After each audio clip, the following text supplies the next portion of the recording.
want to begin with two things before I actually start the talk. First of all, I want to say thank you for welcoming me as the newest kid here. I really appreciate your welcoming spirit. The second thing is this woman here is a known troublemaker. Okay, that's not exactly true. I'm the known troublemaker in the relationship. This is my wife, Wanda. And I said, is it okay if I introduce you? And she said, sure, but I won't be back until June. It's because she's going to Germany with a group of students. So, which plays into my opening section of today's talk. Wanda and I very much enjoy traveling internationally. And in October, we were in the Netherlands, which was part 40th wedding anniversary present and part an opportunity to visit our oldest son who had a law internship in The Hague, working with the not so uplifting activity of prosecuting war criminals. The Netherlands, if you've never been there, is an incredible place. I mean, it is, Seth is shaking his head, it's amazing. Windmills, canals, incredibly good cheese, which, as you can see, I enjoy. World-class works of art by Van Gogh and Vermeer, who I didn't know very much about, who is now my favorite painter of all time, and of course Rembrandt. And I think I told Wanda this as we were nearing the end of our time there. I would love to visit the Netherlands again, but I could never live there. It wouldn't be home. And it wouldn't be home for a variety of reasons. I'm pretty sure I couldn't learn Dutch. The land is flat as a checkerboard. Everyone is over 6 feet tall, it seems. I would be the shortest person in the country.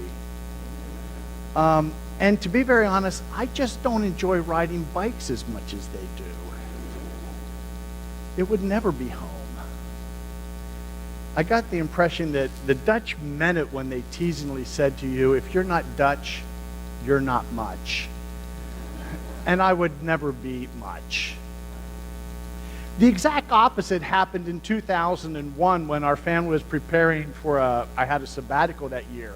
We were going to be living just outside of Glasgow, Scotland. And so I called the Royal Bank of Scotland to see what was the best way to activate a bank account so we could have a smooth financial transition. And the conversation that should have taken 5 minutes took roughly 20, because I would ask the young clerk a question and she would ask the bank manager and then she would give me the answer, and I would ask another question and she would ask the bank manager and give me the on and on for 20 minutes. And it was all going very well. It looks like it was going to be a very easy thing to do. And at the end of our conversation, and this is a quote because I wrote it down, I was so shocked. So, Mr. McDermott, you're coming home.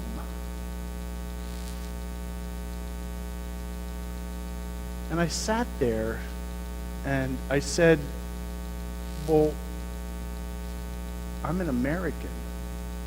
My family's been in America since the late 1700s. She knew I was calling from the U.S. She heard my accent.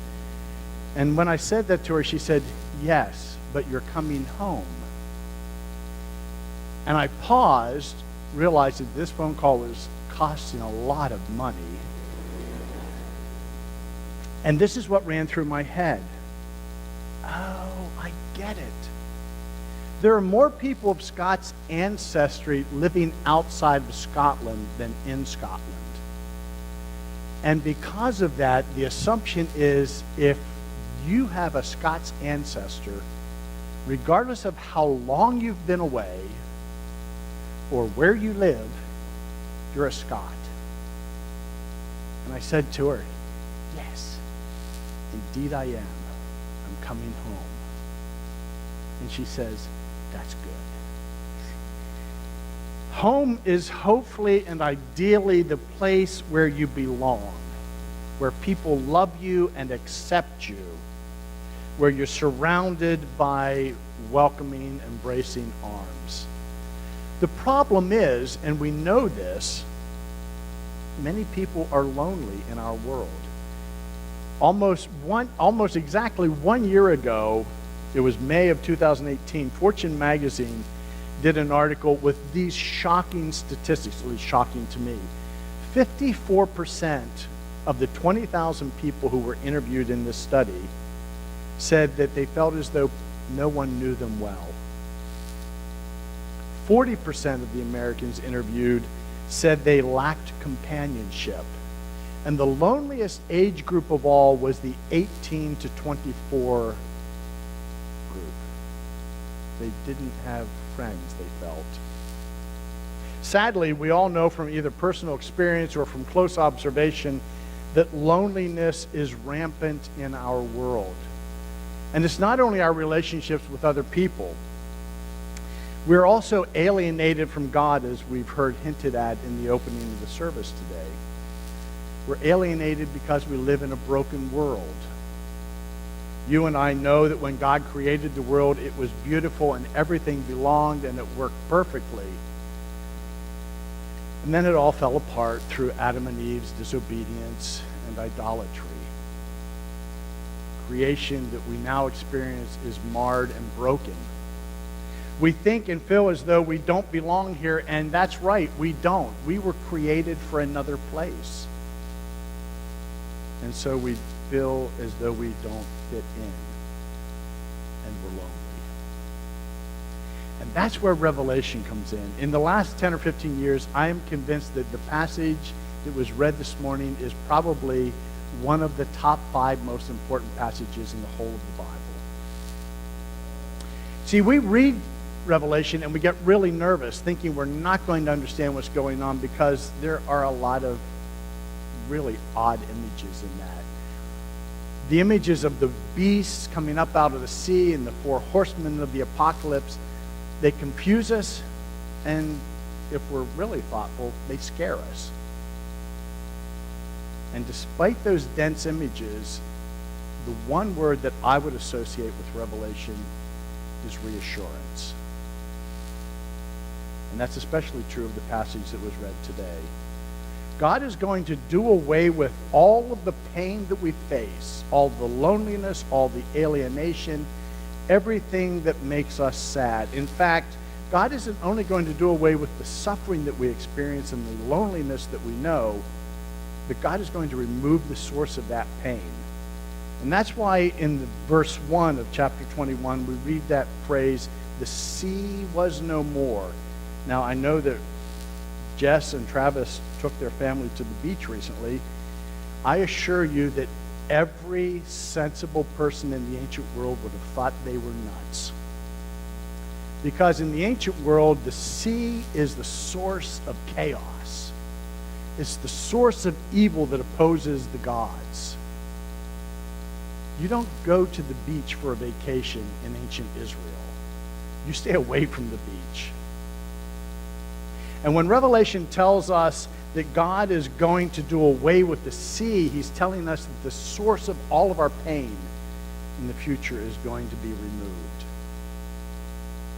And when the source of our pain is removed, our loneliness, our tears, death, mourning is removed as well. It's a source of encouragement and reassurance.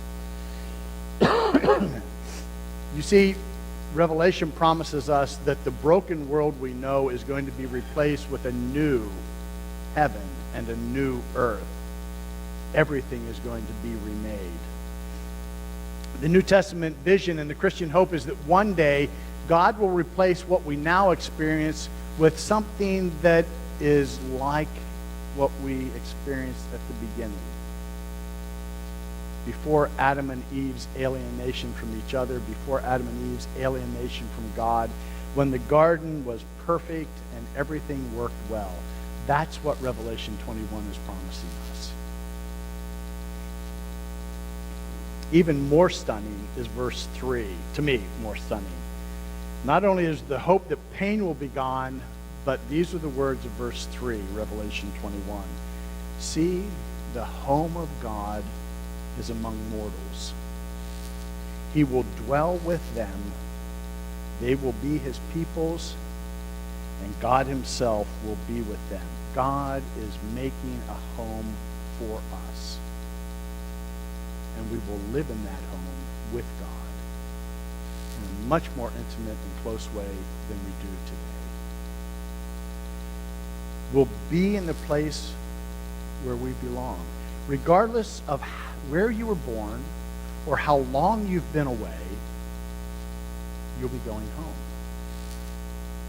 Technically, the home is coming to you, which is even more impressive. You can't get lost. I hate getting lost.